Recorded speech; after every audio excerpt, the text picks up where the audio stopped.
Una derrama económica cercana a los 100,000 millones de pesos podría generar el fin de semana más barato del año, que se realizará del 16 al 19 de noviembre. Según estimaciones de la Concanaco, esto podría ayudar a reactivar la economía mexicana, que actualmente estima un crecimiento del 1.5%. En la octava edición de El Buen Fin habrá una participación de 70,000 empresas, 100,000 establecimientos y un sinnúmero de pequeños comercios en todo el país. El presidente del organismo empresarial expresó que se ha exhortado a realizar descuentos reales, ya que aseguró se activarán mecanismos de vigilancia a favor de los consumidores.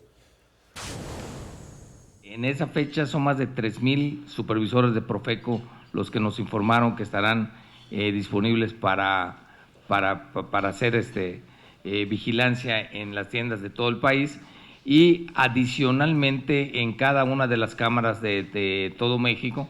O sea, hay personal de guardia durante esos 4 días para atender las posibles quejas que se puedan procesar.